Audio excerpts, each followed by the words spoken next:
Hello, everyone. Thank you for joining us today for the Knowskite-x fifth webinar titled The Role of Synchrotron-Based Characterization in the Emergence of Next-Generation Materials for Energy. So today we will hear interesting speeches from Elise Berrier, who will give us an overview and a context of Knowskite-x project. Then we will have Giovanni Agostini that will tell us more about the synchrotron facility for characterization of materials. We also have Giuliana Aquilanti. Thank you for being with us, Giuliana.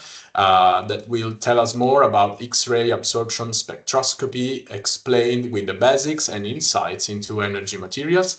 And then we will have with us Min Li. Thank you. With X-ray absorption spectroscopic studies on solid oxide fuel cell.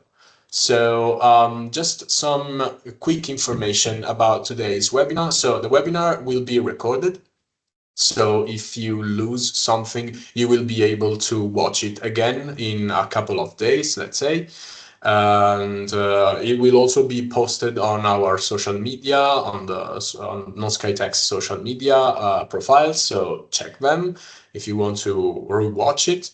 And there will be some space for questions. So as you can see, there is a Q&A section in the bar here above on Teams. So ask your question in that section. I will be personally collecting them and ask them to our speakers at the end of each speech. So I think this is all from my side. You will also receive a feedback form in the coming days after this webinar. So if you can share your personal opinions with us, it will help us to, get better with the next one.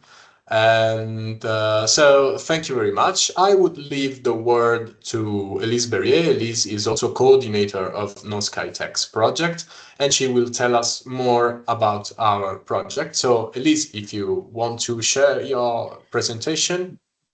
Thank you very much, Claudio. Good You're welcome. morning, everybody, and welcome to this fifth webinar. I hope that you are now looking at my Yes. screen. I will put in full screen the presentation. I'm very sorry I cannot manage to make my camera working properly, but trust me, it's me.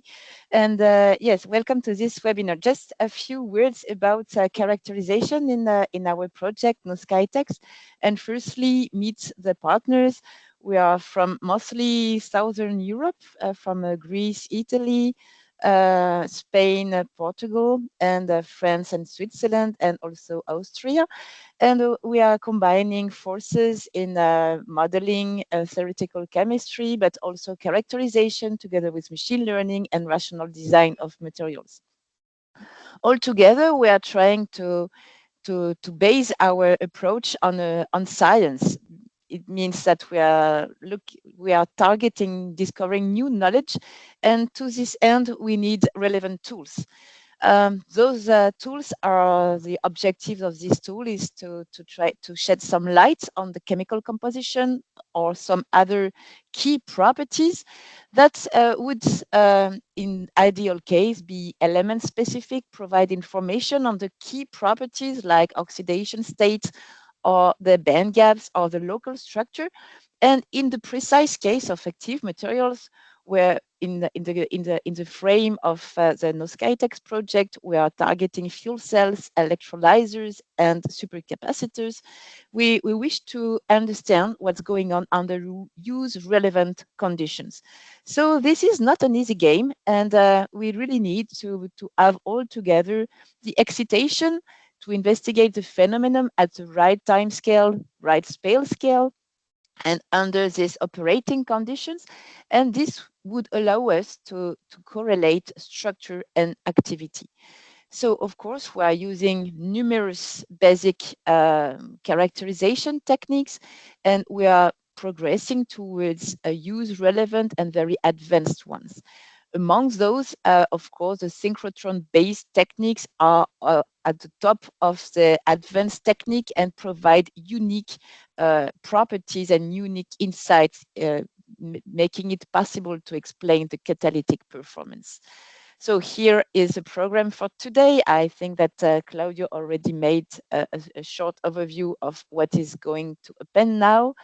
And with this, I'm going to finish my short overview of the Knowskite-x project and the interest we have in advanced characterization. And I'll just leave you with some links and some contacts.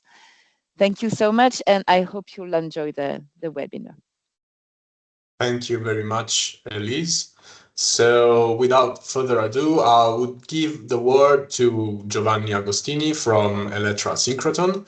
And as stated, Giovanni will tell us more about synchrotron facility for characterization of materials, access mode, and writing proposals. Giovanni, yes, I see you're already sharing the screen. So thank you very much. The stage is yours. So, good morning to everybody, and thanks, Claudio. So, during this talk, I will explain how work the access to a synchrotron facility for the characterization of material, and I will provide some advice, some information how to write a proposal, how to get beam time to the synchrotron. So, before to start to explaining how it works the access to a synchrotron, I will spend a few minutes to explain what is a synchrotron. So, a synchrotron is a large-scale facility to generate X-ray with a unique characteristic respect to the laboratory instrumentation for the characterization of the matter. So, the X-ray generated by the synchrotron, they have a high brilliance and flux. They have a wide energy range, so if it's needed by your technique, it's possible to scan the energy of the X-ray. They are produced with high collimation. This means that you can get the lateral resolution in the scale of a nanometer. Intrinsically, the X-ray generated by the synchrotron, they have a time structure, and this implies that you can perform time-resolved experiment in the scale of picosecond. And then the radiation is polarized. So, thanks to this peculiar characteristic, you can tune the X-ray according to the need of your experiment. So, when the X-ray interacts with the matter, the X-ray can be absorbed, transmitted, or scattered. They generate a lot of signal, and then depend on which signal you detect, and depend on the information that you would like to extract from your system, you can use different techniques. And in this slide, I summarize the most common used techniques at Elettra. You can see that there are quite a lot. So, just very oversimplifying the synchrotron. In a synchrotron, you can discriminate, you can define as a different part. So, the first one is the LINAC, is the linear accelerator that is used to generate and accelerate electrons. Then there is a booster to increase the energy of the electron, and a storage ring to accumulate electron and to generate the X-ray. For the scientists, the most interesting part of the synchrotron is the beamline, and we call beamline all equipment required to transfer the X-ray from the source to the sample and to condition the radiation according to the needs of your beam time. In a synchrotron, there are installed several beamlines that can operate, can work at the same time.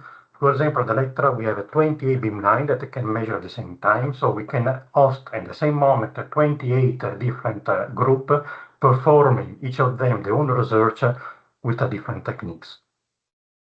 Just to a comment, currently Elettra is in shutdown, so because in July start a long shutdown up to the end of 2026 for a minor upgrade, because we'll completely renew the storage ring and some of the beamline, and will be what is called Elettra 2.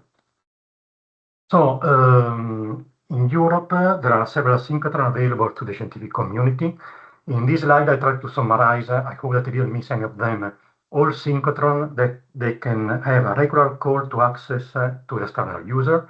You can see the location, you have almost one in each European country, and I list the website, you can find all information related to the synchrotron. So, entering a little bit in the topics of the talk, there are mainly two main ways to access to the synchrotron facility. The first one is a direct access through the industrial office. This mode is used mainly by a company that they want to perform proprietary research and they need to pay for the beam time. For academic institution, the most common way to get beam time is through a peer review proposal. So they need to submit a proposal that then will be evaluated by a scientific board. This is the mode, the access mode for user intending to publish the scientific result in the literature. So there are 2 calls per year. Usually the deadline is around the middle of March and middle of September, but please check the website of the synchrotron because each synchrotron, they have their own deadline.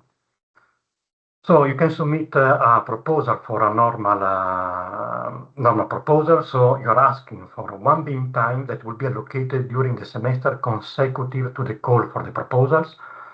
Or you can submit a proposal for a long-term proposal. So in this case, you ask for several beam time that will be allocated over the following 2 years. And this is the call that is a possibility when you have a very complex project, maybe implying also a technical development, that you need a regular access to synchrotron techniques to accomplish your project. So the competition to get beam time is quite high. In this slide, just to give an example, in this slide I report the statistics for the exact beamline at Electra of the last 15 years, and you can see that in average only 1 proposal over 3 submitted can get beam time. So the competition is very high, and this is the reason why in the frame of this webinar focused on the characterization by synchrotron techniques, we decided to provide some advice, some hint how to submit a successful proposal. To select the proposal to grant beam time, all synchrotron follow a similar path. So after the submission of the proposal by the user through a dedicated web portal, the first step is the technical evaluation. So the technical evaluation is performed by the synchrotron staff, and at this stage there is an evaluation about the safety and the feasibility. So there is a check by the beamline staff and the synchrotron staff if they say the experiment is feasible technically and is safe to be performed. And the second step is the scientific evaluation that is performed by an external panel of experts. They rank all proposals, and on the basis of this ranking, it will be assigned the available beam time. So at this stage, there is not anymore, the synchrotron staff, they don't have any role. And finally, if you get beam time, your beam time will be scheduled by the beamline coordinator. So the layout of the proposal can be divided in 4 different sections. So there is a general information section, a section about the sample description, the list of participants, and finally the proposal description. And now I will try to go through all these sections, provide the most interesting information, the most relevant information. So in the general information, there are some very basic, some simple information that you need to provide, like the title and the proposal objective. So the proposal objective is like a summary, what you want to do, is the equivalent of an abstract for the scientific paper. Then there is the section, the part of the proposal category. Here you need to declare there is some industry company involved in the proposal. If the proposal you are submitting is completely new, it's the first time that you are submitting this project to the synchrotron. If there is a continuation, this means that you already submit a previous beam, you already submit a proposal, you get beam time, and you perform the beam time, but you're still missing some data to accomplish the project. Or is a resubmission. So the proposal was already submitted in a previous call. It didn't get beam time, but you modify, you improve, and now you are submitting again. Then you need to declare the proposal, you're submitting a normal proposal or a long-term proposal. And finally, you need to define the discipline of your proposal. A little bit more critical is the definition of the beamline. So this is quite critical, especially there are more than 1 beamline in the synchrotron that where your beam time can be performed. So in this case, you really need to check which is the best beamline, the most suitable beamline where you can perform your experiment, and define like the first choice. Then, if there is a second beamline that even is not the best choice, but is still suitable to perform your measurement, you can define as a second choice. Then the other part that you need to pay a little bit of attention is the definition during time. So you need to define how many times you need to perform the experimental plan, the measurement that you are proposing. The time is defined in shift. One shift is 8 hours. Then other information is the proposal category, and if there are special requirements, experimental requirements like the photon energy that you need, the energy solution, and other requirements that could be specific or your proposal. The second section is related to the sample. So the aim of this section is to evaluate if there is any risk associated to the proposed experiment. And the risk could be due to the sample, to the composition of the sample, of the form of the sample. For example, in most of the synchrotron is not allowed to handle nanoparticle in free nanoparticle. So if you have free nanoparticle, you need to be confined in a container, or need to be prepared. The sample need to be prepared in your own institution. Or the risk could come from the sample environment that you plan to use it. Or if you want to heat your sample at high temperature or to dose toxic gas. All this information need to define and to set at this stage. Then there is the list of participants. So the user that is submitting the proposal is considered the proposer, but then can add a list of participants to the proposal. So there are not restrictions to the number of participants. You can even submit a proposal alone. But my advice is only to add all team of the project to demonstrate that there is a team working on it. It's not just the work of one person. It's also possible to add the related participant in every moment before the starting date of your experiment. So the team performing the data collection on site at the synchrotron could be different to the list of the participants when you submit the proposal. So this part is not so critical. If you would like to include the beamline staff, speak with them, contact them in advance and ask for the permission. So finally, the most important part for the proposal for me is the description of the proposal that you want to do for the scientific evaluation. Here you need to prepare a text or 2-page length, so it's not a lot of work, but you need to do properly. So each synchrotron, they provide their own template, but they are quite similar each other. And you can identify 5 different sections: the scientific background, the motivation for the presenting proposal, the expected result and their impact, the experimental plan, the justification of beamline, the entire request, and you can add some reference. So the first section is the scientific background. Here, the scope is to introduce the research field of the proposal, indicating the fundamental and societal importance of your work. If it's available, you can refer to a previous measurement or preliminary characterization done in your own institution or in other large-scale facility. If you have a figure, it's useful to add. So here, it is very important to demonstrate that the proposal measurements are in the frame of organic and well-structured research project on a relevant topic. So try to avoid to be vague and to declare too broad aims, and do your best to write in a simple way and to be clear, because the reviewers are experts in many different fields, but are not necessarily in yours. So the second section is the motivation for the present proposal, the expected result, and their impact. Big sections sometimes, depending on the synchrotron, is split in 2 parts, but I decided to summarize in one slide because everything is connected. You need to be quite specific. So you need to define clearly the scientific question. You need to state what kind of information your measurement will provide to your system. What result are you expecting? How this result will allow to answer to a specific question. It is important to highlight the impact of answering this question on your field of research and why it is important of your study. So just because something has not been done before doesn't mean that it's worth doing now.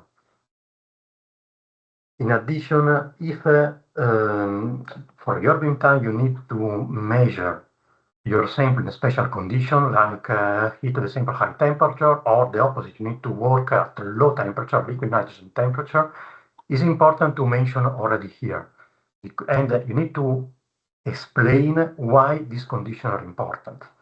The message is if you want to measure your sample at 10 Kelvin, you need to explain, you need to stress that is really worth to mount a liquid nitrogen, a liquid helium cryostat that is very time consuming, make the experiment more complex, but you need to demonstrate it's really worth, it's really needed.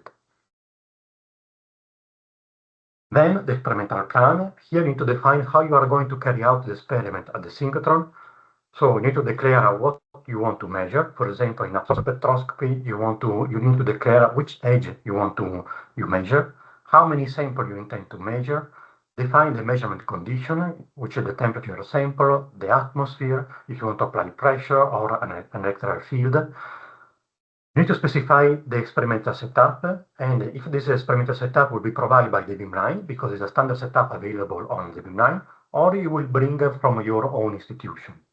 So it's important to demonstrate that you know what you want to do. You have clear in mind what which is your plan, and you are ready. For in general, for all scientific part, especially for this section, my advice to contact in advance the beamline scientist, the beamline staff, well in advance, some weeks in advance, to get some hint, to have some advice. And because for experiment, especially for the experimental plan, they can solve most of the doubt that you have. And of course, you need to check with the website of the beamline, because a lot of information they are already provided in the website of the beamline. So the fourth section is the justification beamline and beam time request. For the justification of the beamline, especially if there are more than one beamline that is suitable for your experiment in the synchrotron, you need to specify the characteristic that make this beamline that you choose as the first choice the most suitable one to perform your beam time. And then you need to declare the number of shifts that you need to conclude the experiment plan, justifying the proposed number. It's not just enough to say I need 3 days to perform my beam time. You need also to justify why 3 days are really needed. The typical beam time is between 1 day and 5 days. This is the standard range. Then you can add some reference. The reference is important because you can use to illustrate the importance of the topic that you are proposing, of your research field. You can cite a recent development. You can indicate the level of your research, citing your own recent and relevant publication. But it's very important that to give all essential information in the proposal. So don't expect that the reviewer will have time to read all the reference. So as a final remarks, so the proposal must be scientifically compelling and competitive. So you will have a high probability to get a beam time proposing an experiment on a strong scientific case where only synchrotron radiation will give a result which would allow a significant advance in the research field. So almost all submitted proposals could be done and could return back useful results, but you need to convince that your proposal is really essential in your topics. So the proposal must be self-contained. All important information should be included. Pay attention also on the small details. So try to avoid typos, error, or not respecting the format, because in so high competitive environment, this will downgrade the grade that you will receive by the scientific evaluation. So the structure is important. So respect the template that the synchrotron is providing to you, and try to write a proposal clear and easy to read. And with this, I conclude. So I thanks for your attention. Thank you very much, Giovanni. So I don't see any question, not yet, at least for you, Giovanni. So I would go on with our next speaker of today. Giuliana Aquilanti will tell us more about X-ray absorption spectroscopy explained, so basics and insights into energy materials. So Giuliana, if you want, okay, you're already sharing. Okay, very good. Yeah. So thank you very much. The stage is yours. Thank you. Thank you, Claudio. So good morning, everybody. So my task today is to give you some insights about the basics of X-ray absorption spectroscopy and related techniques like X-ras, xanes. And I will conclude this lecture by showing some examples of studies on batteries, mostly, that, and I've chosen this example studies done in Electra and in particular at X-ras beamline. So this is the outline of the presentation. So there are 4 chapters, and let's not waste time, and let's go immediately to the first chapter that is about X-ray absorption spectroscopy. So here in this slide, I am showing the cross-section of the different interaction between light and matter. So the cross-section gives kind of a probability of having an interaction. And in this yellow part as a function of energy. The yellow part highlighted here represents the X-ray range. And you see that in the X-ray range, so the main X-ray matter interactions are the photoelectric absorption and the scattering, but it's really the photoelectric absorption that is the most important interaction in the X-ray range. And the X-ray absorption spectroscopy is based exactly on this interaction. Here I put a kind of very schematic sketch of the photoelectric absorption. Here you see, can you see my pointer? Yes, we can see okay. it. Here you see simplified electronic structure of an atom, and this is this wave here is a photon. So when the photon has enough energy, then is able to eject one electron from a core level. In this case, this is a K level, so it's a 1s electron. So and is able to eject this 1s electron. This is called photoelectron. And the system is left in an ionized or in an excited state. This is, I mean, in a very simplified form, what photoelectric absorption is. So how do we measure the absorption coefficient from a quantitative point of view? So what we measure is the linear absorption coefficient mu. So we have a sample of a given thickness T. So the beam before the sample has a given intensity, where an intensity we can interpret as the number of photons, and these photons are attenuated by these samples. So they are absorbed, so the beam is attenuated, and after the sample we will have an intensity which is decreased, and is the intensity I. And is decreased according to the Lambert's law. So the intensity after the sample I is the intensity before times a negative exponential of mu t, where mu is the absorption coefficient and t is the thickness.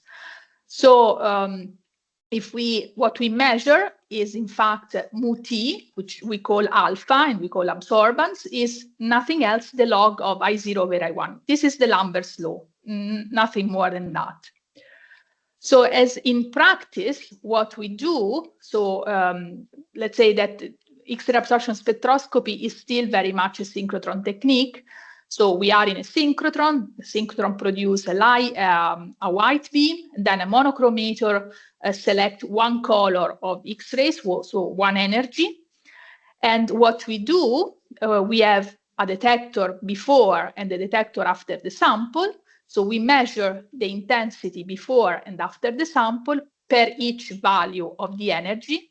And then we calculate per each value of the energy the absorbance, so mu t, which is, as I said before, the log of I0 over I1 for this given energy. And then we change the position of the monochromator, we selected another energy, and then we build up our spectrum.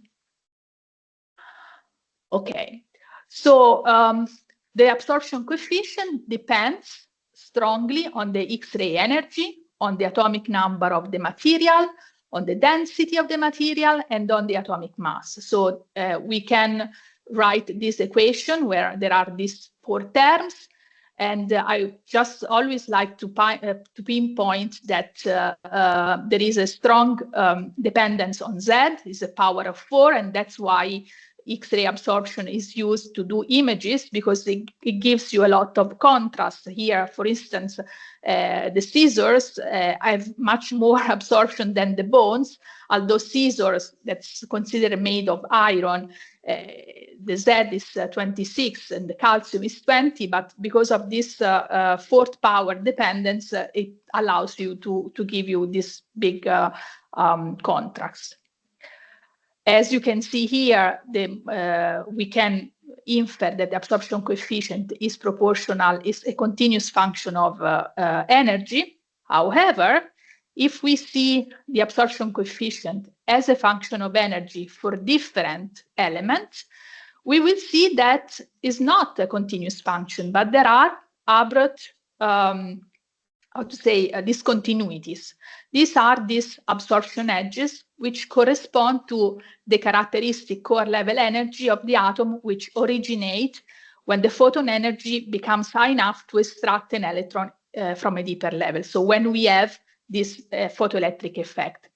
For example, the discontinuity in iron, we have it at an energy which is 7.112 keV, which corresponds to the binding energy of the 1s electron. For cadmium, that we see here, this value is much higher, it's at 26 keV, more or less. And what I want to say here, it's iron and cadmium, but if we go to the next element on the periodic table with respect to iron, which is cobalt, then the K edge of cobalt is a 600 eV higher than the iron. So this means that these discontinuity are very much chemically selective. So we can distinguish if a material contains iron or cobalt, even though these two elements are very close together. So this is one of the most important properties of X-ray absorption spectroscopy, which is very much chemically selective. So this is again the photoelectric absorption. This is more or less it's the same picture as before. I wanted to say that when we have this photoelectric absorption, then you have the system in an excited state. So the excited state consists in a core hole plus the photoelectron. And then the system wants to go back fast to the ground state in a very short time, 10 to the minus 15 seconds. And they can go through two mechanisms. So in the first part here on the left, you see the core hole, and then this core hole is filled by upper electrons. And when you have this transition, you have fluorescence X-rays emitted, and this is the radiative process. And on the other side, you can have a non-radiative process. So the hole is filled, but this excess of energy is used to eject another electron. And this is called the Auger electron. It should be called also Meitner effect, more than Auger effect, because it was also discovered by Lisa Meitner independently. And this is another story. And X-ray fluorescence and the Auger emission occur at discrete energy, which are characteristic of absorbing atom, and also they can use to identify the absorbing atom. So we can say that the X-ray fluorescence and the Auger effect are secondary effects with respect to the photoelectric absorption. So what we do, in fact, in real life, so when we measure the absorption coefficient, we can measure the way I was mentioning before in the so-called transmission mode. So we measure I0, I, and then we take the log of I0 over I, and then this is the absorbance. However, not always this method is feasible, is doable, and sometimes we exploit the secondary effects, and in the hard X-ray range, we exploit the fluorescence. So normally we put the sample at 45 degrees, another detector, a fluorescence detector, at 90 degrees with respect to the X-ray beam, and then we collect the intensity of the fluorescence that is given by the photoabsorber, and then the absorption coefficient is proportional, as you can see here, to the intensity of the fluorescence divided the intensity of the A0. And this is something that it's more and more common, because more and more commonly we have to study samples which are natural or that are even in material science. So you might have thin films, so you might have a very thick substrate, and then fluorescence mode need to be used. So, okay, this is a picture of the experimental hatch of the XAS beamline. I don't think it exists anymore. But anyway, it will be in operation when Electra 2.0 will be in function. So in this case, the beam comes from the right, and this first thing here is the I0 is the detector that measures the beam before the sample. This second chamber here is the I, or we call it I1 actually, and this measures the intensity of the beam after the sample, and somewhere between I0 and I1 we put the sample. The sample in this case is here, and in this picture we see also the fluorescence detector which is behind, and it was the first detector that was available at XAS beamline. Now we have much more. They have much more massive detectors. So this is how it appears really an experimental hatch for X-ray absorption spectroscopy. It's quite simple after all. Okay, so this was the first chapter. So the concept to remember is X-ray absorption spectroscopy is based on the photoelectric absorption, which is the most important interaction between X-rays and matter. And there are also secondary effects like fluorescence that can be exploited to measure the absorption coefficient. Second chapter is about X-ray absorption fine structure. So what is X-ray absorption fine structure? Is the oscillatory variation of the X-ray absorption as a function of photoenergy beyond an absorption edge. So before I was showing this absorption coefficient as a function of energy. This is practically the same plot, but with a zoom in a much narrower energy range. So we see again this discontinuity here, but we see also these oscillations. So when do we have these oscillations? We have this oscillation in non-isolated atoms, so in condensed matter. And why we have this is because the proximity of the neighboring atom modulates the absorption coefficient. So in this case, this is a spectrum of zinc metal. So the photoabsorber is zinc, and the surrounding atoms is again zinc, because this is pure zinc. So so the intensity of, the oscillations give you an information about the structure of zinc. So zinc is an HCP structure, has 6 neighbors. So if we analyze these features, we can have information about the local environment of the zinc in zinc, which is going to be 6 neighbors at a given distance. Okay, so XAFS, X-ray absorption fine structure, is also referred to as X-ray absorption spectroscopy. It's maybe the most general term, and is broken into 2 regimes. The XANES, which means X-ray absorption near edge structure, and is the region close to the edge, and the XAFS, which is the extended part. It's extended X-ray absorption fine structure, where fine in this case means weak. So these oscillations are never higher in the extended part, then 10% of the intensity of the jump. So it's a weak, they are weak features. The xanes and the hexas has the same physical origin, but from the two regions of the spectra, we can have slightly different information. From the xanes, we have information on the electronic structure, so oxidation state, orbital occupancy, coordination chemistry, so we can understand if the system is in octahedral form, in tetrahedral form. Whereas from the hexas, we have information on the radial distribution of atoms around the photoabsorber, such as bond distance, numbers, and type of neighbors. And I have to say that hexas is very accurate in determining the bond distance, is less accurate in determining the type of neighbors and the number of neighbors. Okay, so I just want to explain very briefly why we have this modulation. So here we have an isolated atom, is another plot, is another drawing of the photoelectric effect. So this is the photoelectron, which has been ejected by X-rays. So this photoelectron is an electron, but we can associate a wave to it.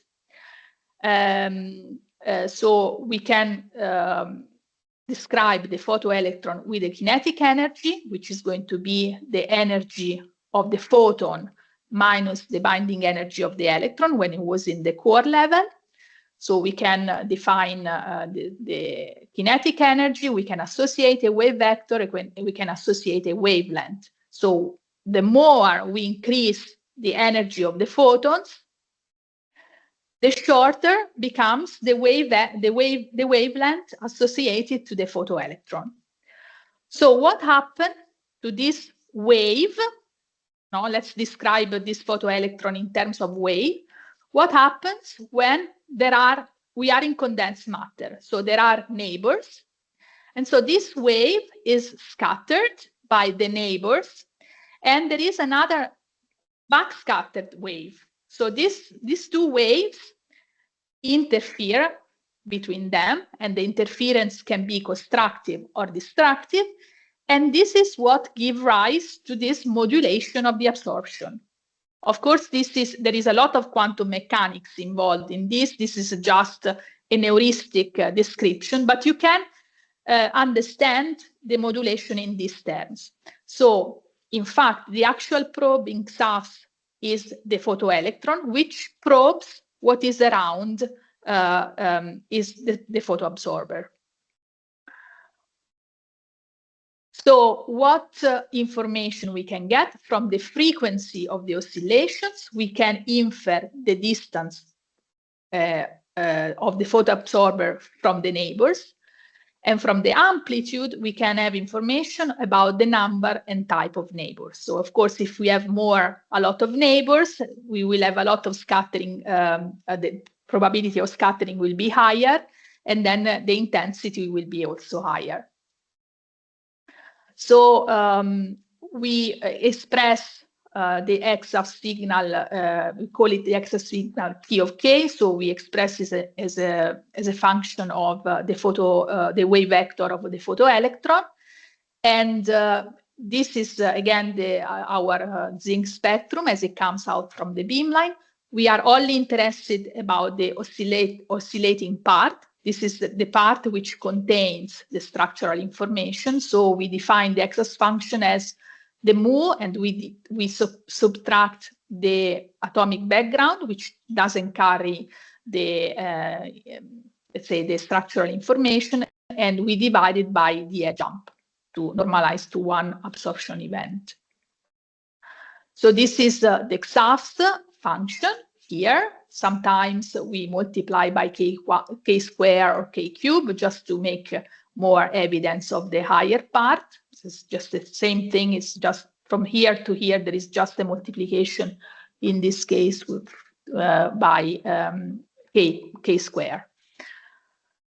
And so as you can see here, this excess function is a sinusoidal function. There is not only one frequency, because you might have different, I mean, you have the first shell of coordination, you have other shells, you might have a disorder. But in general, the excess function is a sum of sinusoidal and damped function. And you can do some mathematics, some approximations, and you arrive to the excess formula, which you can see this is the key of k, which is a sum of sinusoidal function damped. And this excess formula actually contains, you can derive this, but it contains all the information that you can get from excess. So the most important, as I said before, is the distance to the neighboring atoms, the coordination number of the neighboring atom, which stands here, and the disorder in the shell of coordination. So this means the disorder means it can be chemical disorder, in the sense that around the photoabsorber you can have different kind of atoms, or you can have the same atoms, or can be also thermal. And very often it's difficult to disentangle this kind of disorder. I mean, there are tricks, but it's all there. It's all in this factor, which is called the Baivaller factor. Okay, so this is a little bit the excess part. The excess part is, I mean, the theory is very well known. There are programs that allows you to analyze the data and to get quantitative result. There is the Xanes part. The Xanes part is, I like it a lot, because it's much easier to measure, because the signal is bigger, so you are less demanding in terms of sample preparation. But the physics is more complicated, because there is more multiple scattering going on in the near edge part, but still is very useful. So the near edge part, the Xanes part, is this part here, I mean, close to the edge and near edge structure. And the Xanes contains also pre-edge features, if there are. And these pre-edge features also are very informative. I will show you some example, for instance, to know the oxidation state, but also the local geometry, the coordination geometry. So what are the information we can get from the Xanes? First of all, oxidation state. So we can get the oxidation state from the Xanes. You see here, this is in the left figure is a series of manganese oxide. Again, this is a zoom close to the edge. So these are always manganese edge, but you see that depending on the valence of manganese, there is a slight shift. So if the manganese is more oxidized, then the onset of the absorption is shifted towards higher energy. So the edge shift can indicate the oxidation state. And this is the iron oxide here. So the iron oxide K edge, so 1s electron to 4p states. And so the intensity of the pre-edge peak also can, and the position of the pre-edge peak can indicate the oxidation state. So oxidation state can be given by the shift of the energy and also by the characteristics of the pre-peak. So how do we analyze the data? So the Xanes data, there are no, I mean, nowadays also there are programs to ab initio methods to analyze the Xanes, but still the most common approach to analyze the Xanes data is a fingerprinting. So the idea is that you collect reference sample and you use them as fingerprint of the chemical and mineral phases. So you combine them and to understand the compositional fraction of this component. This is doable, but of course you need to know a lot about your sample. If you have a natural sample, you must know the mineralogy of your sample. Nowadays, you can use also, you can, let's say, build up this reference sample using statistical methods like PCA and multi-variate curve resolution. I will show you later this approach. So this is the fingerprinting, is the way of analyzing the Xane's spectra. Other things that we can get from the Xane, so it's always the oxidation state, the information, but in this case, the information of the oxidation state is given by the pre-peak. This is a very common case of chromium. Chromium exists in two forms, trivalent and hexavalent. The hexavalent chromium is has a tetrahedral geometry, and I don't have the time to explain, but whenever we don't have a centrosymmetry in a system, then for K edge, we have this strong pre-peak here, which is really a signature of chromium 6+. So you see that in chromium 6+, you have this strong pre-peak, whereas you don't have it for chromium 3+, which has a octahedral geometry. Again, this is, in this case, the two chromium have different oxidation state, but for instance, in these two compounds, of titanium, titanium is in both cases titanium 4+, but whenever you have a tetrahedral geometry, then you have a strong pre-peak, and when you have an octahedral geometry, you don't have a strong pre-peak. So this means that Xanes is also able to give you information about the local coordination environment. Another thing always related to electronic structure is the orbital occupancy. So here we have a series of 4D metals. In this case, we do L3 edge. So this means that the core electron is a 2p, is a p electron. Okay, it's not the innermost. And so we have a transition from this state to 4D states. And so you see this big resonance here. So it's very big for molybdenum, but it decreases down to silver. So you don't have this strong resonance. This strong resonance, we call it in our jargon, white line.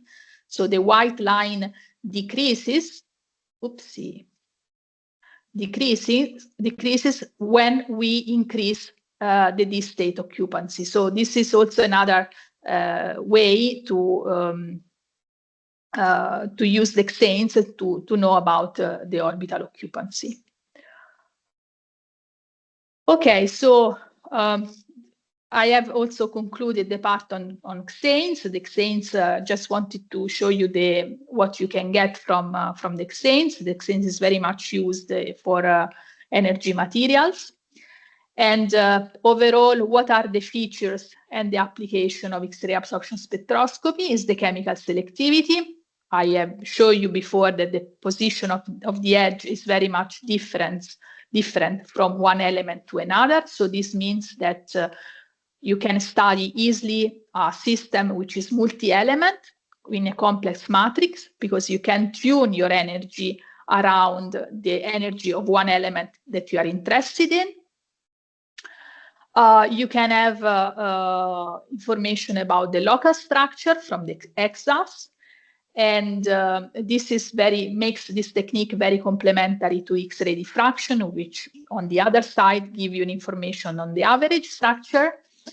And in the local EXAS has the same degree of accuracy independently of the aggregation state of the sample, because of course it's a local structural technique, so you don't need the crystallinity for your sample.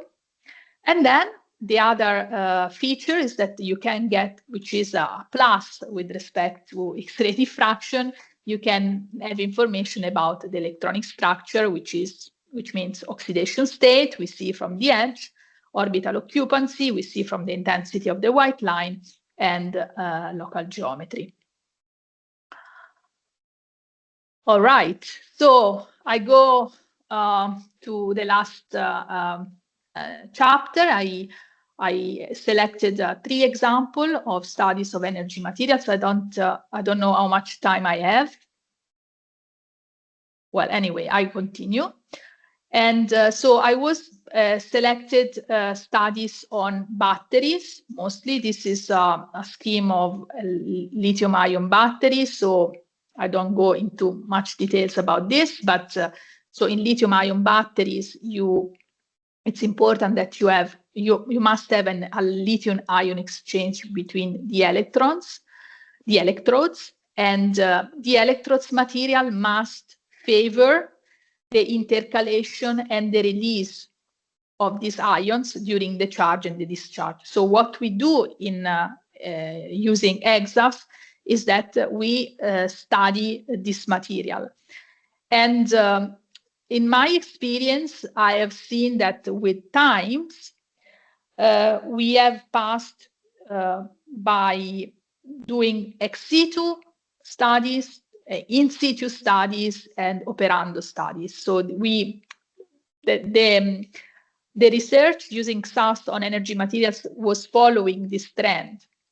So what does it mean an ex situ study? For me, an ex situ study means that I study a material and I study the structural characteristics independently of the device. So for instance, how this material is made, what are the characteristics varying with respect to the, I don't know, the synthesis procedure.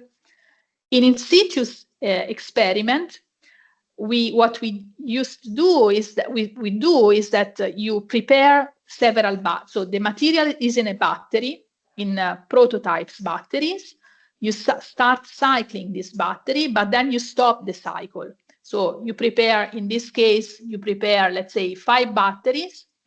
You cycle up to here, you open, you measure. Then take another sample, you cycle up to the red point, you open, you measure, and so on. So this means that the structural characterization is done in equilibrium. Then you can do also operando studies. So this means that you have only one prototype and you cycle and you measure during the cycle, so in real conditions. And there are several advantages, of course, because it's more realistic. If you do this, it's a more realistic study. So because batteries runs in non-equilibrium conditions, you avoid the typical drawbacks of in situ experiment, because you might, when you open the system, you might have alteration due to air, due to moisture, and so you must have relaxation when you open the circuit. Another drawback is that you must prepare 5 prototypes, and it's not given that the 5 prototypes perform exactly the same way. And then also you can cycle the system. You can do at least one complete cycle if the battery works, or maybe even more.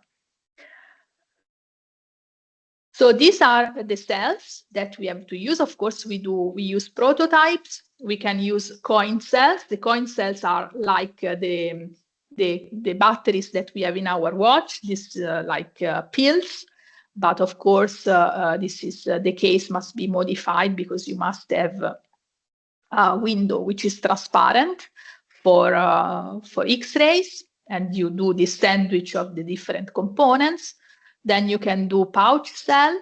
So it's also another very nice, I would say, way of preparing a prototype of battery. Then there are several, let's say, models. This is called Svagelok cell.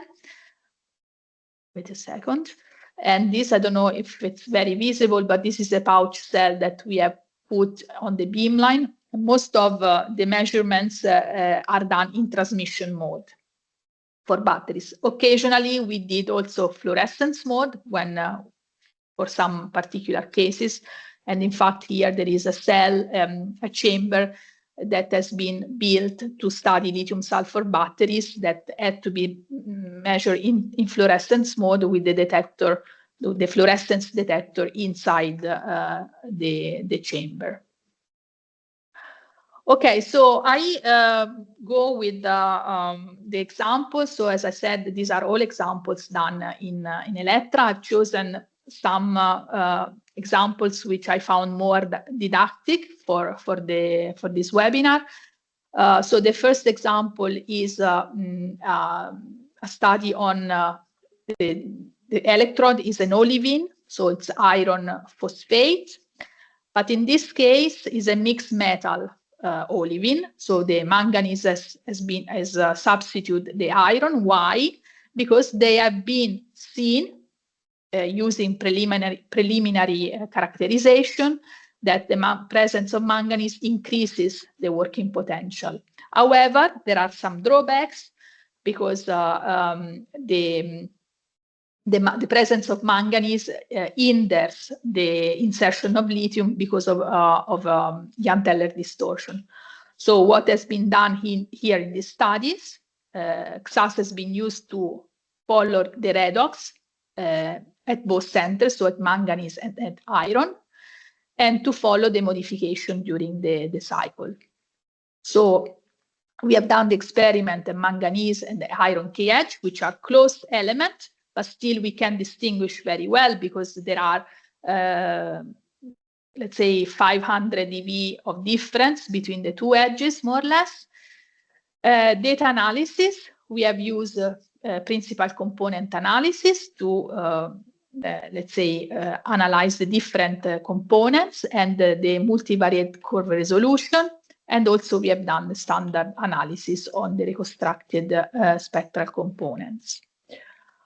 So these are the data. So, okay, so first, this is the lithiation process. So we start from here, from the right part of this plot, and we go up to here. And these are the two xanes spectra collected during the delithiation. So first of all, we see that both centers participate to the redox, both iron and manganese. So they are both electrochemically active. What is interesting is that they are active, but at different moment. So at the beginning is the iron that evolves. So at the beginning, the iron starts getting oxidized. So the absorption edge shifts to higher energy. And then at some point, it becomes silent. And it's the manganese that starts being electrochemically active. So there is this differentiation. Although, if you see carefully on the white line, for instance, here in manganese, there is a red shift in manganese when the manganese is silent.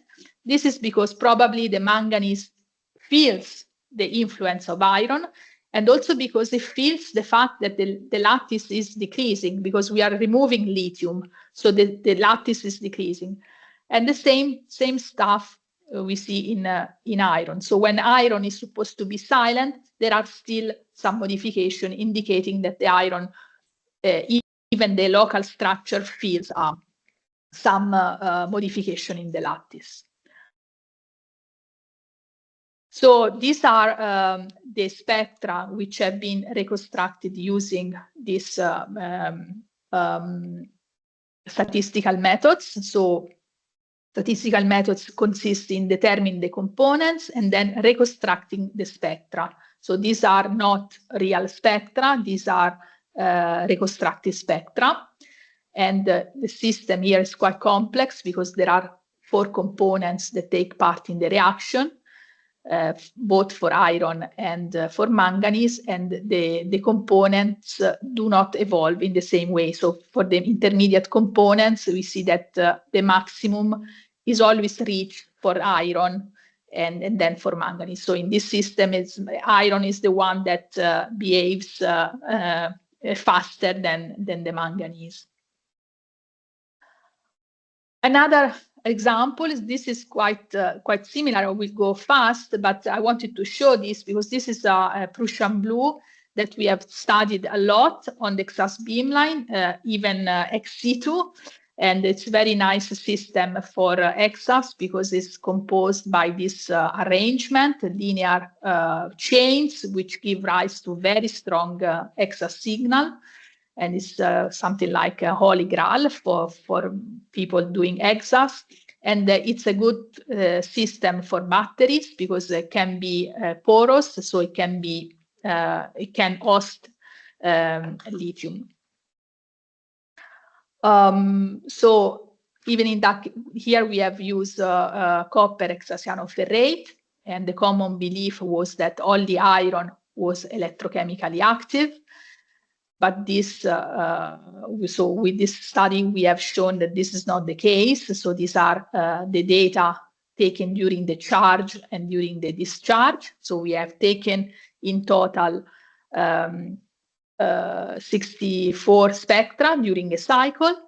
These are the copper data. You see this pre-peak is going down, then it's go up. So the copper is not silent, but participate heavily to the electrochemical process. We see more in details. We see this is the pre-peak of the copper 1. So at the beginning, and then when we charge, then it decreases, and then it grows this peak relative to copper 2. So copper is really electrochemically very active. Also, iron is very active, even though the differences in the hexanes are much more subtle. Anyway, they are consistent with oxidation from iron 2+ to iron 3+. Even in that case, we have done this statistical method. This system is much simpler. There are only 2 components. And so this is up to here is the charge. And then after we have the discharge. And we have very, very symmetric, meaning that this system is very good. So there is no strain in the system during the cycle. So this is a system very promising to maintain its structure for long cycles. And in this study has been done also a very deep EXAS analysis. And because of the structure of this Prussian blue analog, we can evaluate the number of linear chains. So which gives us an information about the stability of the system. So we see from here that the number of linear chains stays constant, indicating a very low strain the material during the cycle. Last example is something that I want really to discuss. It's about lithium-sulfur batteries. It was a project involved in this. Sorry. And so this is a completely different mechanism. So in this lithium-sulfur batteries, the cathode is simply sulfur. Sulfur, however, is an insulator, so it must be mixed with carbonaceous material. And so what happened is that during the discharge, sulfur breaks, and there are the formation of polysulfides, which are molecular systems. And these polysulfide are chains of sulfurs with 2 lithium at the end. And during the reduction, these chains become smaller and smaller. And then at the end, you have the formation of lithium sulfide, which is a solid material. So this is a lithium sulfur batteries involves the reaction of liquid solid equilibrium makes this system very good to be studied using EXAS. So these are the operando data. You can see here, this is the sulfur. As we had done a sulfur key edge, which was the lowest energy that could be reached at the EXAS beamline in Elettra. So this is you see the sulfur, and then during the discharge, you see that the sulfur decreases, and there is a modification here in the pre-peak. It's not very easy to see, but indicating the presence of polysulfides. We see here another big resonance, which is another edge of sulfur. This is because the system contains the electrolyte, which contains sulfate, and this is the signal which dominates completely the spectra. However, the difference in the xanes is such that we can neglect this part and we can consider only the xanes of the sulfur. However, in this given these conditions, a full EXAFS refinement is impossible because the signal is completely dominated by the sulfate signal. However, we have done a study in which the electrolyte didn't contain sulfur. So this is the discharge. So we start from pure sulfur without the signal of the electrolyte, and then we go with the discharge and we see this formation of this shoulder indicating the formation of the polysulfides, which is the mechanism of the lithium sulfur batteries.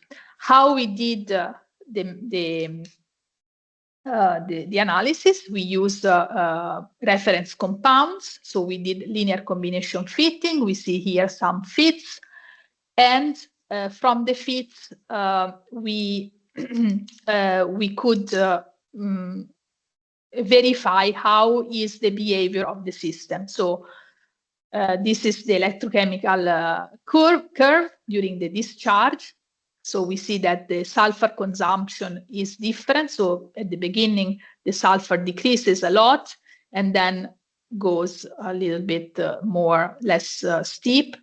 And whereas the formation of the final product, which is lithium sulfide, starts immediately in the low voltage plateau. So this is what the results that we got from the xanes.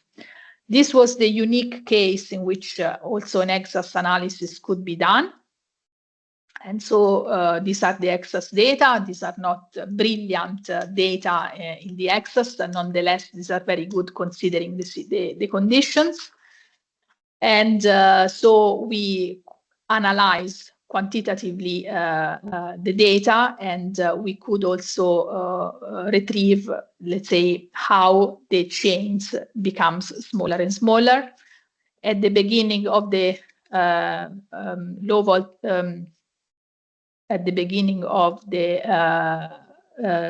low voltage plateau, so this we see also the occurrence of an extra frequency which correspond to the occurrence of lithium sulfide, as we have observed in the xanes. Okay, so this was my last slide. I just want to conclude with some acronyms because I think there is a little bit of confusion. So XAS means X-ray absorption spectroscopy. To me, is the most general term that we can use for this technique. Then we have XAFS and EXAFS. And although XAFS is the term that is now more accepted by the community, I prefer EXAFS because the fine structure, this weak structure, are present only in the extended part, but practically are the same things. And then we have the xanes, which means X-ray absorption near edge structure. We have seen what we can get from this. And then we have to cite this, that we have also NEXAFS, which is practically the same things as xanes. But for some reason, these terms is only used in the soft X-ray community. So in the X-rays community, in the EXAFS community, we never ever use the term EXAFS. We always use xanes. And this was my really last slide. And thank you for your attention. Thank you very much, Juliana. I would take, before going to Min Lee, I would take some minutes because we received some questions. We have questions for you, obviously, Juliana, but we also have a previous question that came out for Giovanni. So the question, I would start with Giovanni. And Ararso Nagari was asking you, Giovanni, how about the fund? Okay, so it's not very simple question. It's not a quick. I will try to be quick, but it's not so simple to give a unique answer. So if you have the access to the synchrotron through a peer review proposal, the beam time, you don't need to pay for the access of the synchrotron. So you don't need to pay for the beam time. In addition, all synchrotron, they have their own project to support a national user to move to the synchrotron to perform the beam time. So this means that the synchrotron will organize or will reimburse the travel, the accommodation, the reimburse the meal. Then for the user that doesn't belong to the country, so they have a different institution, is an institution based on a different country, they could receive a partial reimbursement. But there is not a general rule. So in Europe, all synchrotron have their own policy. You need to check in the website. Electra, in particular, they have also some project. For example, there is a project in collaboration with ICTP to promote, to support user coming from developing country. In this case, they will provide the full reimbursement. In Europe, there are also some projects to promote the creation of a network between researchers in Europe. And this project is called NSFA, or there is also the project is called Remade Etari. In this case, it's interesting because they support the mobility of the researcher, not only for large-scale facility, but also between university. The main limitation is that usually this reimbursement is only with a limited funding. So they will not reimburse the whole expense, but only a partial reimbursement. On the other hand, the good point is can be applied for this reimbursement for this project also researched coming from institutions outside Europe. For example, in the last semester, we scheduled in time from user coming from India in the frame of NFFA project. And then there are also some, especially if you are come from developing countries, there are other projects like in the frame of a LAMP project. Then they reimburse the user, or they reimburse a team, a professor and a PhD student or a student that will be hosted for a couple of months in a large-scale facility. I don't know, Juliana, if I forgot something. No, there are another maybe scheme that needs to be mentioned is nephews. Yes. And the other thing I wanted to add here is that these schemes like nephews, Remade Etari are all relative to a topic, whereas before the transnational program, where it didn't matter the topic of the proposal, now it's more the transnational support is more related to a specific topic, so circular economy, most of circular economy, energy, these things. This is the difference, but no, I think you said everything, yeah. Thank you very much. I would go on with the questions because we have quite a few. So this one instead is for you, Juliana, and JF Pauk asks, what is the time needed to record a single spectra? This depends very much on the beamline because and on the mode that you use. Because in fluorescence mode, you can go quite, in transmission mode, you can go quite fast. Let's say at the X beamline, we never collect the spectrum in less than 10 minutes because we had, let's say, an ancient way of recording data. But I think we can also now with in Electra 2 for sure is going to be much faster. So you can go also in seconds. There are also depends on the beamlines, depends on the optics of the beamlines, depend on the source of the beamline. So you can go also even in seconds or in milliseconds. What I've shown you, it's never below 10 minutes, okay? So this is for transmission mode. For fluorescence mode, it's more or less the same answer, depends on the beamline, and also, very important, depends on the detector. So the larger is the detector, or the faster is the electronic, the faster is the spectrum. So it's really beamline dependent. And thank you very much. Yeah. Sorry, Giuliano. Yes, go on. I don't know, Giovanni, you want to add something here? No, it's perfect. Depending on the beamline, you can range from milliseconds to minutes. Yeah. Okay. Then we have two questions from Arar Sonagari. The first question is how to make nanopowder particles suitable for XAS analysis. How to make nanoparticle... Nanopowder particle suitable for XAS analysis. Well, so the nanopowder, so you make it the way you make it nanopowder. So I don't know, with ball milling or other methods, which probably somebody that is expert of samples knows. Then what is important for XAS analysis, if you want to measure in transmission mode, it's important that your sample doesn't absorb too much. Why? If you,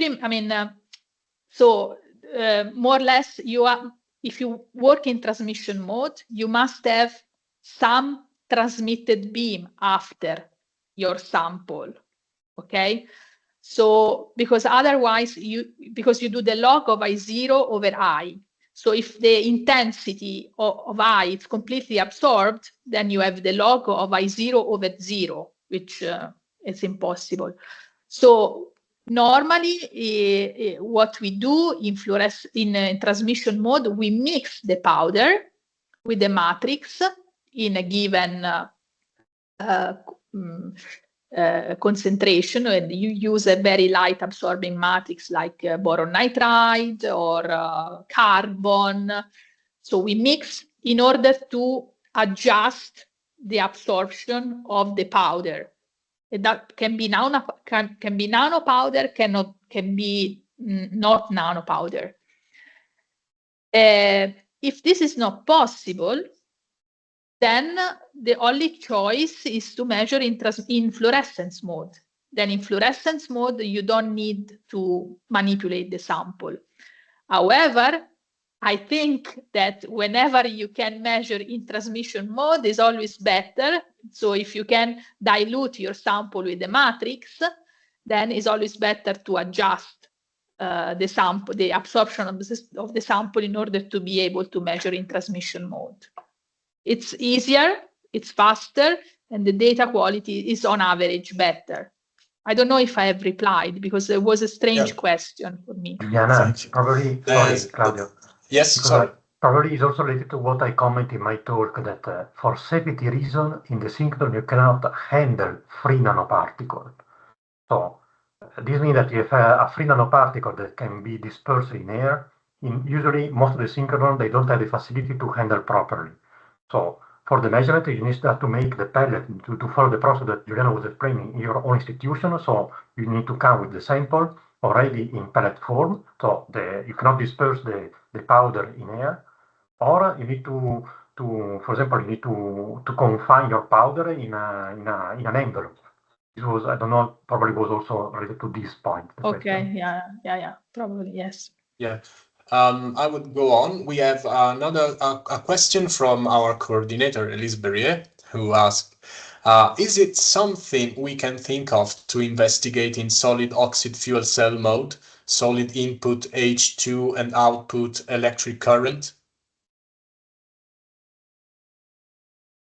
Can you repeat the question? I didn't get it. If you want, you can also read it in the Q&A section, but I will reread it again because I'm not expert, so probably. It's me. Is it something we can think of to investigate in solid oxide fuel cell mode and solid input H2 and output electric current? What does it mean, solid input H2? Sorry, at least it means the fuel cell, the hydrogen, oxygen, the fuel, and the. So the question is if we can do in situ measurements with gases. This was the question. Yes, of course. I mean, this is completely doable, and I think Giovanni is working on this to make the beamline ready to perform this kind of measurements with reactive gases. Of course, it's not only operando measurements. It's not only for batteries, but it's also for fuel cell with gases. Yeah, absolutely. I mean, there are already a lot of beamlines that can do, and Giovanni has started within the project to do that. Yeah, actually, I'm sorry. My question was more to investigate it from the electrochemical part of view. It means that we need to have a full solid thing. So with no liquid electrolyte, it has to be fully oxide and fully solid. And it operates at high temperature. And the idea is to try to collect a current at the same time. It's to not only do in situ, in temperature and gas investigation, but also to correlate with the electrochemical properties, which is key in fuel cells and also electrolyzers. Yeah. I mean, and this I think it's absolutely worth it to do this. Of course, it needs an infrastructure to do that. But this is, I think, it's something that it's worth it. Actually, it's always good to correlate the structural information with the functional information. So yes. Thank you, Juliana. There's another question, and then we will go forward. From Ahmed Subrati, is it possible to distinguish metallic Cu from monovalence Cu using XAS or XAINS? This is for Juliana. Yes, this is doable. So we can have so the spectrum of copper metal has given features, and the spectrum of Cu plus of oxide has different features. So yes, it's doable to distinguish. Of course, if you have a system which is a mixed copper and copper oxide, if the copper oxide is less in this sample of, let's say, I'm optimistic, 5%, then I'm not sure that you cannot see it because the fraction is too low. Because what you do, if you have a copper and copper oxide, you measure a copper Kh, so you see the copper. So the X-rays are not able to distinguish which copper is in the metal and which copper is in oxide. So you will see an average. So if the two components, if you have a component that is less than 5%, then you will not see it. You will see the major component. But if you have differentiation higher than 5%, then yes, you can see it. You will see an average, and then you can go there with standards, spectra, and you can combine them, and then you can see what is the fraction of one component and the other component. All right. Thank you very much, Juliana. I think we can go forward. Thank you. Thank you to our speakers, and we now have. It's the turn of Min Li. Thank you for your patience, Min. And she will tell us more about X-ray absorption spectroscopic studies on solid oxide fuel cell. So thank you very much. Min, the stage is yours. Okay, thank you, Claudia. Okay, I'm Min Li. I'm very glad to be here to give this talk about X-ray absorption spectroscopy study on solid oxide fuel cell. And here I just show you some case studies. And for the first question, like why XS? Why we use XS? I think after the talk of Juliana, we should already have these ideas. And here I just show one slide, very simply summarize the information we can get. Because, for example, from checking the X-sinus part, because we have the pre-age peak and we also have the rising age, by checking this peak and also the edge shift, we can get the information like the oxidation state, the spin state, also the site symmetry, also the unoccupied electronic state. And by fitting the excess part, because this the interference of those outgoing wave with the backscattering wave, so we can get the information about our neighbor atoms. So we can get the information like the type of ligand, bond distance, and the coordination numbers. And when we use access to solid oxide fuel cell, first we have the simple introduction. What is solid oxide fuel cell? It's a device. It's electrochemical devices that can produce electricity directly by oxidizing the fuel, and the most common fuel like the hydrogen. And like most batteries we talked about, the composition of this cell is also mainly three components: the cathode, electrolyte, also anode. In fact, there's so many different kind of fuel cells, and they are characterized normally by the electrolyte material they use. For solid oxide fuel cell, normally we use this solid ceramic oxidized. And for the reaction happen at the cathode anode, normally we have the air at the cathode, where is the oxygen. Then they get the electrons, then they convert to the oxygen ions. Then these oxygen ions be transported from the cathode and the solid electrolyte to reach anode to react with the hydrogen. Then we produce the water. This is the general process. And so, like when we do this study, when we choose the cathode or another material or electrolyte, then we had to consider several different aspects. For example, for the cathode material or electrode material, no matter cathode or anode, first they should have high catalytic activity, both for like the oxygen reduction or hydrogen oxidation. And except this, they should have both ionic and electronic conductivity, because we need the transportation of the oxygen ions, and also we have the conductivity of the electrons. And except this, we need the stability from the chemical, some stability, also compatible with the expansion coefficient, also the porosity for the diffusion of oxygen. And for the electrolyte, and one important is this electrolyte had to be ionic conduction but electronic insulation.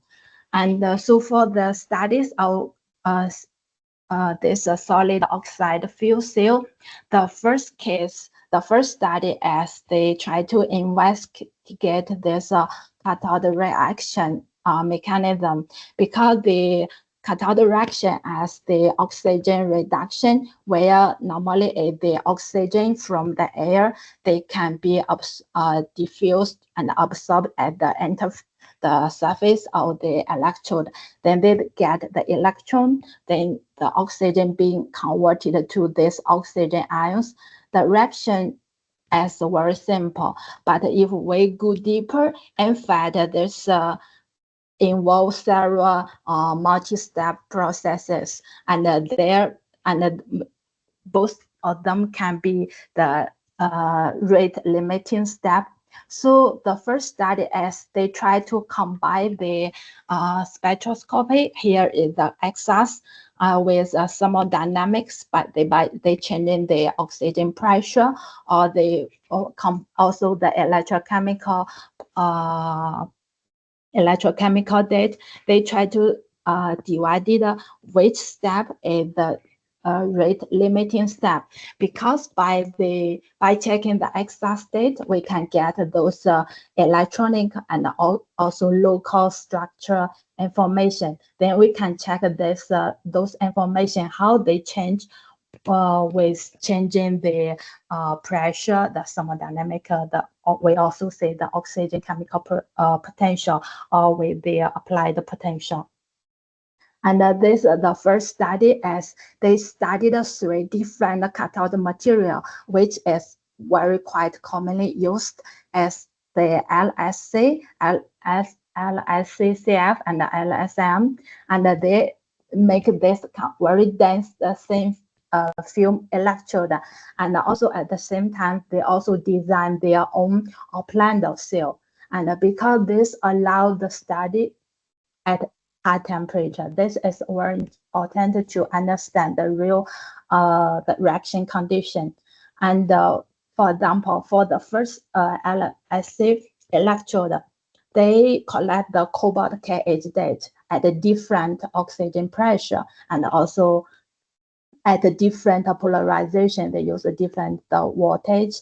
And we can, when we zoom in the edge part, we can see the edge shift. When we, for example, for the pressure, when we increase the oxygen pressure, we see the edge, the red color, as shift to the high energy part. And this means the cobalt is being more oxidized.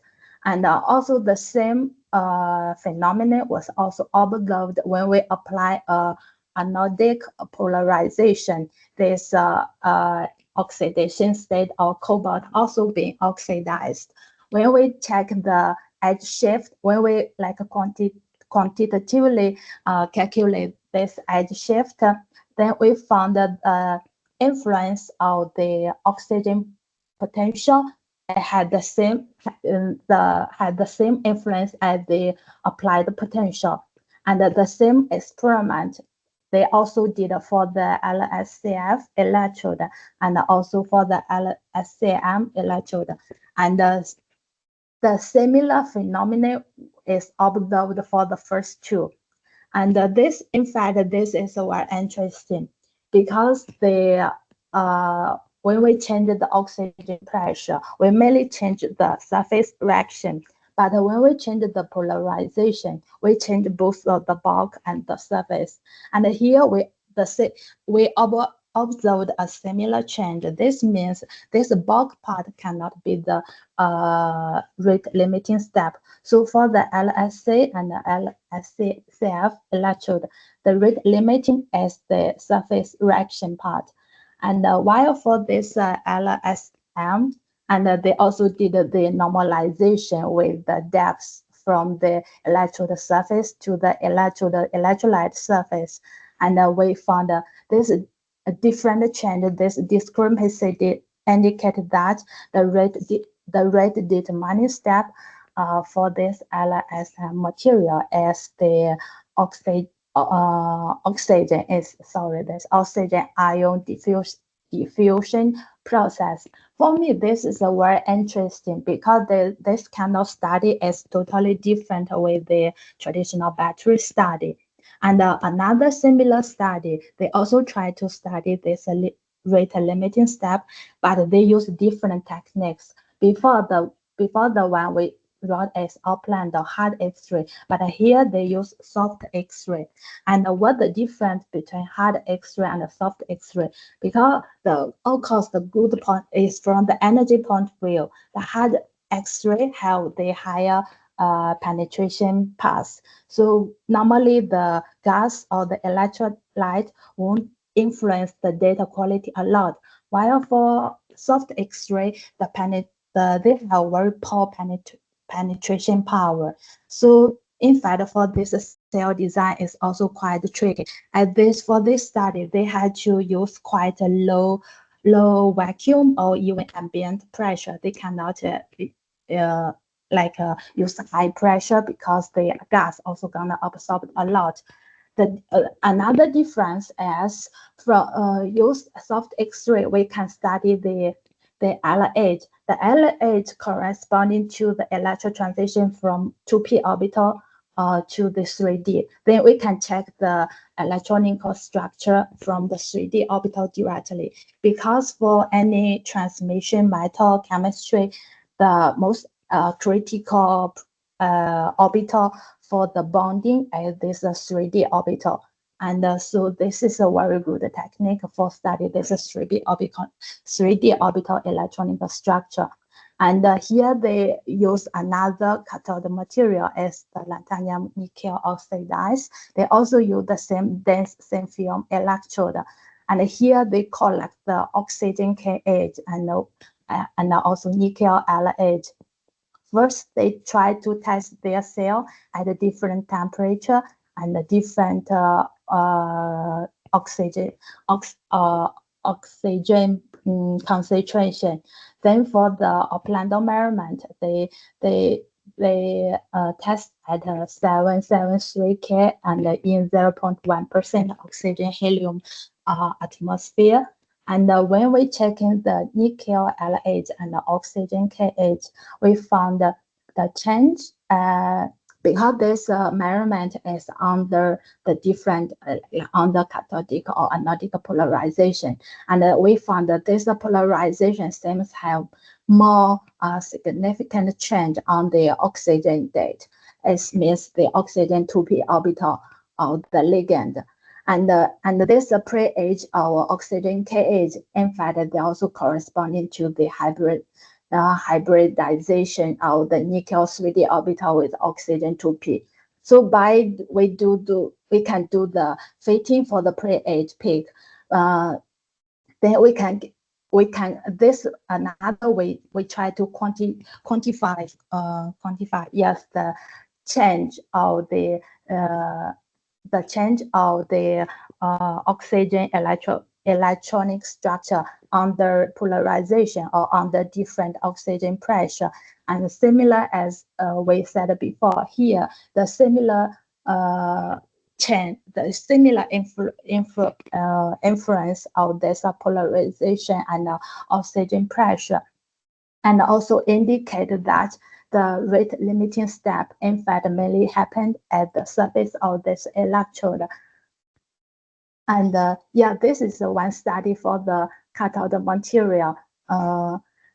Then here's another study for the electrolyte, because electrolyte is also one of very important for the solid oxide fuel cell, and one of the most commonly used is the yttria stabilized zirconia.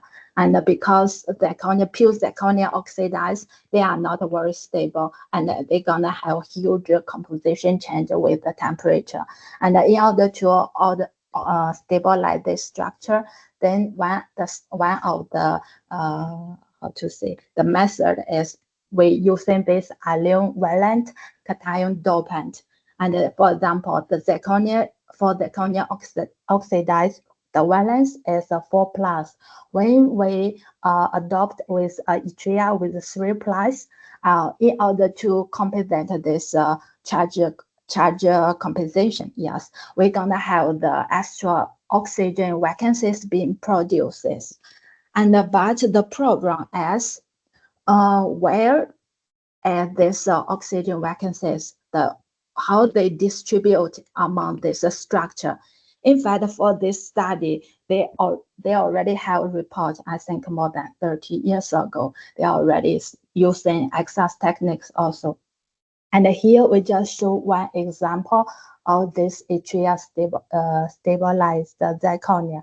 And in order to understand this distribution of oxygen vacancies, so we can collect the KH, the excess state of both yttria and zirconia. And by do this, the excess data, and after we do the Fourier transform, then we can get the two peaks. These two peaks mean the two shell. For example, for yttria, the first peak corresponding to the yttria oxygen bond, and also we can get this bond distance, but this without the phase calibration. And for the second peak, we can get the yttria with another cation, maybe it's yttria or yttria zirconia bond distance. And because when we choose each peak, then we can get the oscillation from these peaks. By combining, we can compare each shell, first shell or second shell, with yttria zirconia, by comparing this oscillation frequency or this amplitude, because as we discussed, I talked about before, for the x-axis fitting, in fact, it's a different wave interference. If we got the wave for each layer atoms, and then we can get the information from the frequency. We can get the distance information. From the amplitude, we can get this coordination number information. Also from this, we can get some damping, the thermal disorder or structure disorder information. So by fitting the x-axis state, we can get those bond distances, and also coordination number information. Here, the first three columns is the yttria oxygen bond distance and the coordination number. Then is the zirconia. Here, when they do the fitting, for the zirconia, first they fix they let the coordination number to be free, then they got one coordination number. The second fitting, if they fix the coordination number, they got this the Bowler defect, the disorder, how to say, the variance, yes.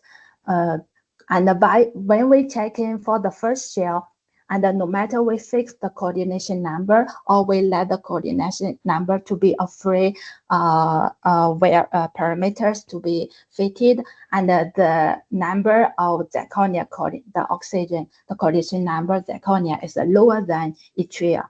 It means for the zirconia, they have the lower coordination numbers. So it means the oxygen vacancies more probably as close to the zirconia.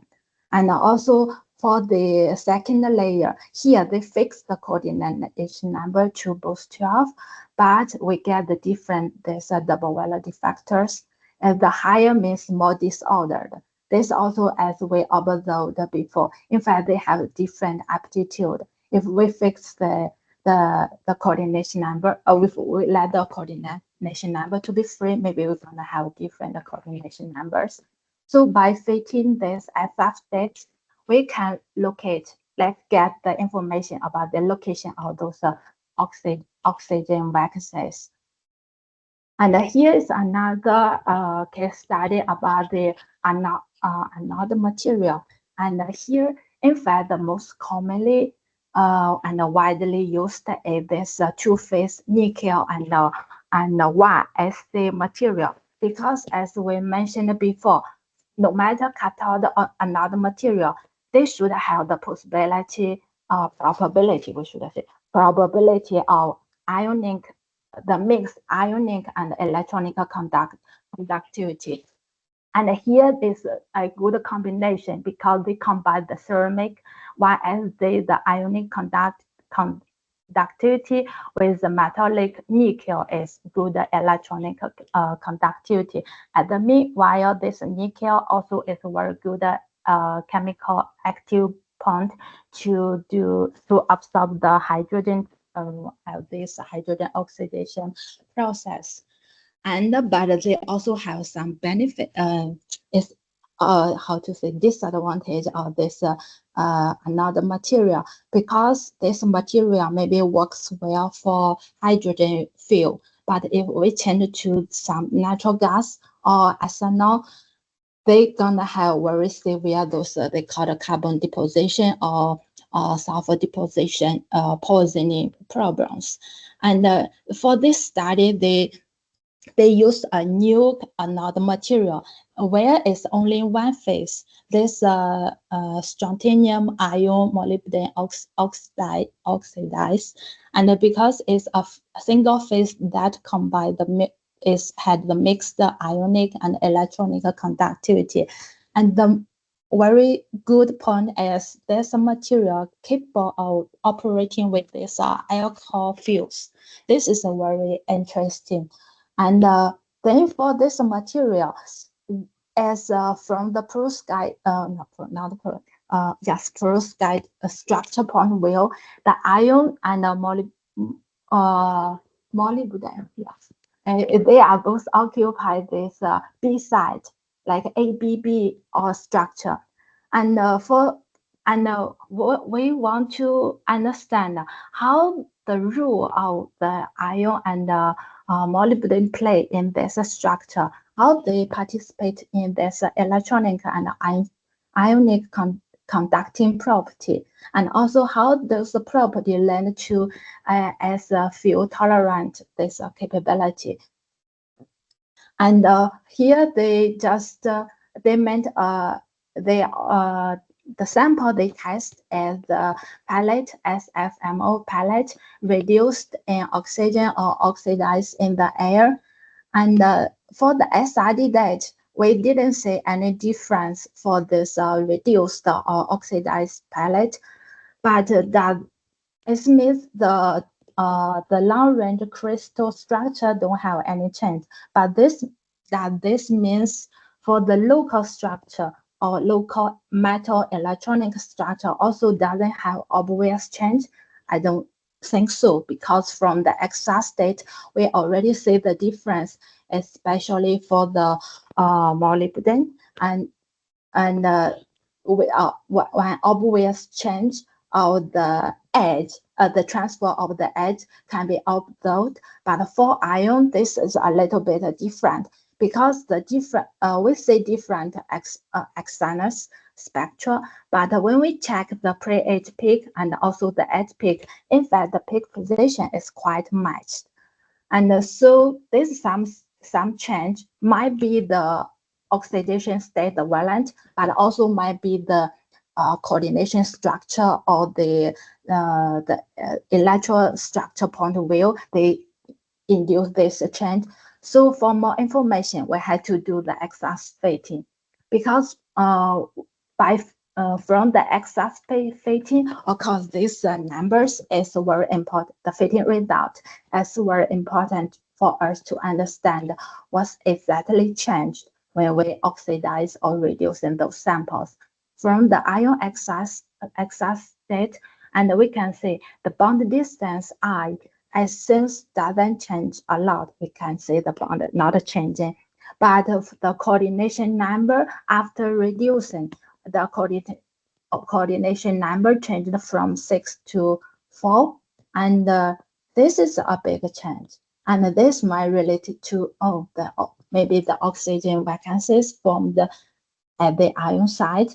But we had to check the molybdenum XR state, and because from the external state we already see the edge shift of molybdenum. It means they have the valent the oxidation state change, and also from the bond distance here we also see a big change from 1.88 to 1.93. And but the coordination number compared to the error, we can consider they are quite stable. And so from this fitting result, we already can figure out what the role they play in this structure. Since is ion mainly responsible for the formation of the oxygen vacancies, and for the electronic but for the electronic conductivities, maybe it's more the molybdenum take care. And also they propose this reaction mechanism and related to the working condition they for the how to say the ethanol is this graphite to resist this graphite formation. But this is a very simple study, but they already can start to do something. This is the endpoint. And here is another study not related to solid oxide fuel cell as anion exchange membrane fuel cell. Why I show here? Because the interesting of this study is they show the comparison, the result from get from the in situ equipment and upland equipment, and because we use different devices, and then we observe different electrochemical performance, and at last, we also got a different working mechanism. For example, here as they compare the data from the rotating disc electrode and with the upland anion exchange membrane fuel cell.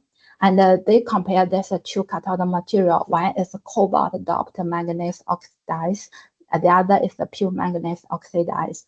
And from the rotating disc electrode, we see this two material has different behavior, and the cobalt doped one has a superior performance. But when we test this two cathode material in this upland cell, and we didn't see any difference, and they have the equal impressive and performance.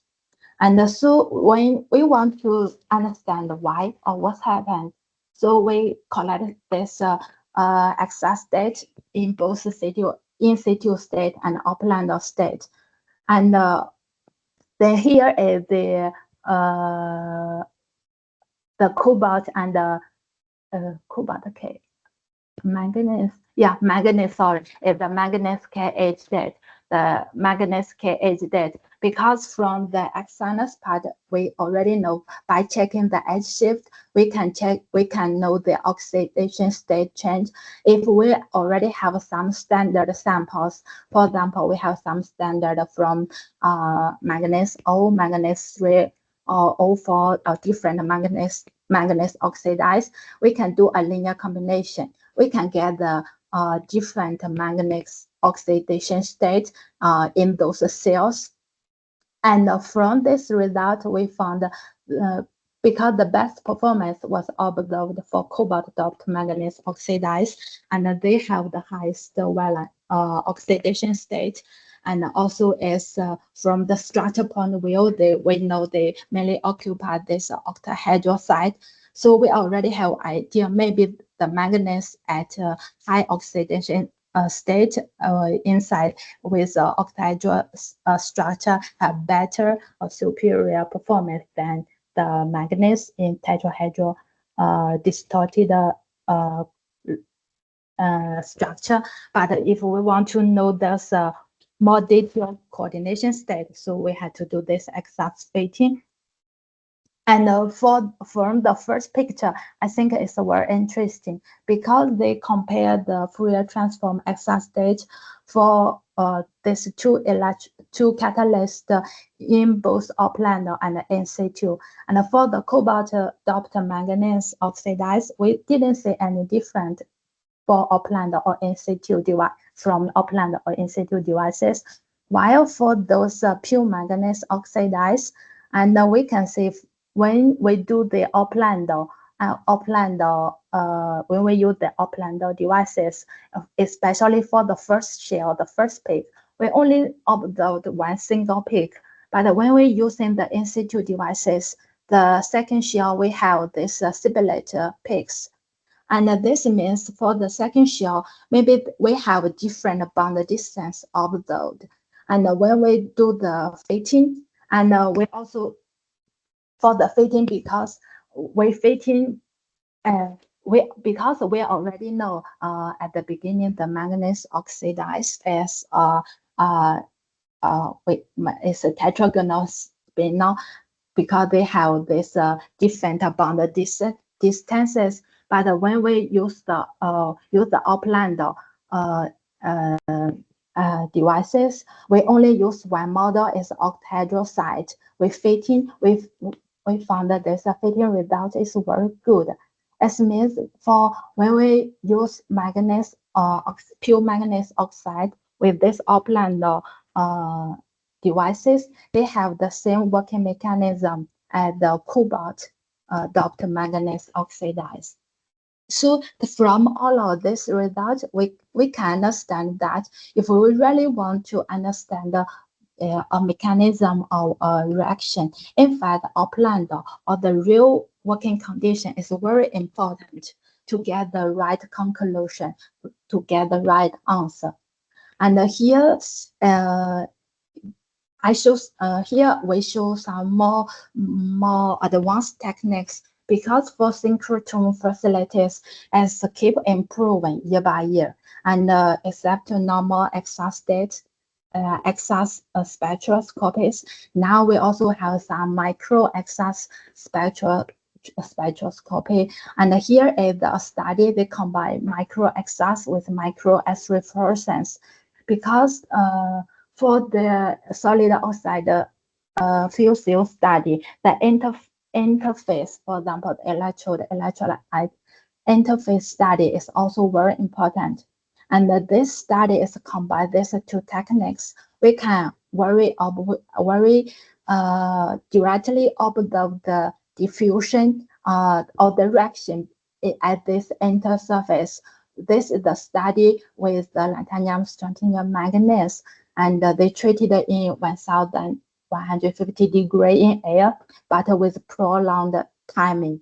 And for example, at 12 hours, we didn't see the obvious changes, but when we prolong the time to 72 hours, and we start to see the diffusion of manganese at this interference.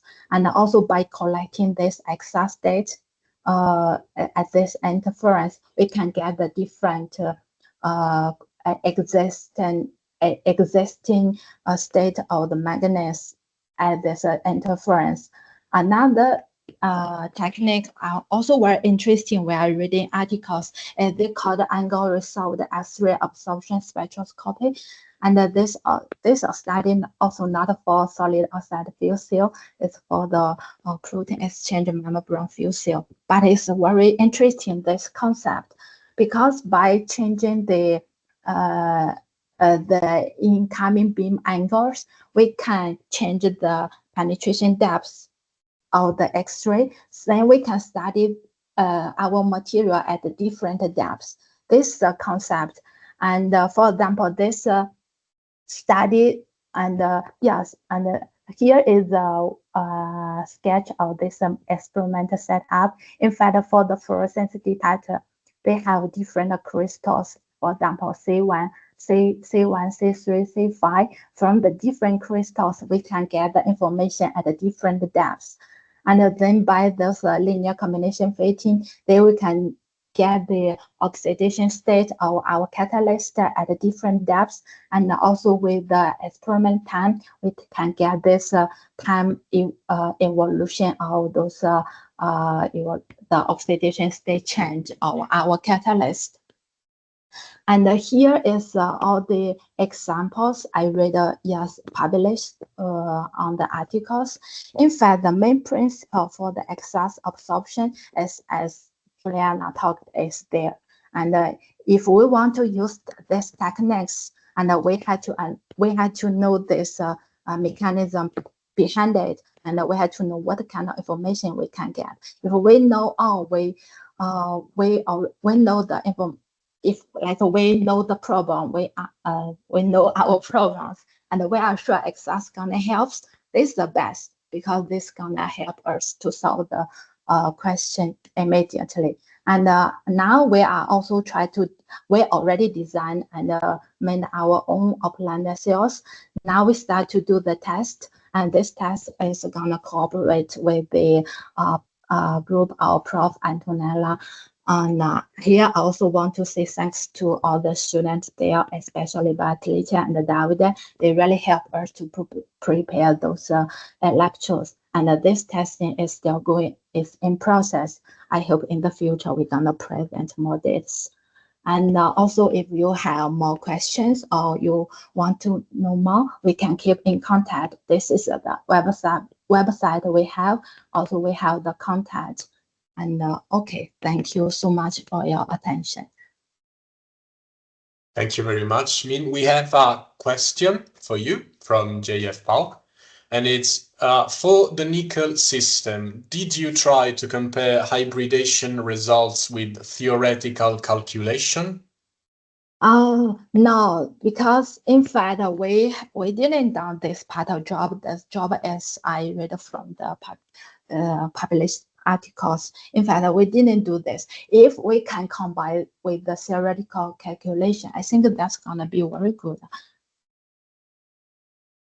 Okay. Yes. Very quick. Thank you for the quick answer. Okay, so I would say that we don't have any more questions. So I would like to send you a heartfelt thank you to all our speakers and for being with us today, for finding some time, and also to our attendees. And for the attendees, once again, I repeat, there will be a recording of this webinar, which will be you will be able to find on the website and on the social medias of Knowskite-x. And also you'll receive a feedback form with some quick questions about the webinar, which we hope you will be able to answer.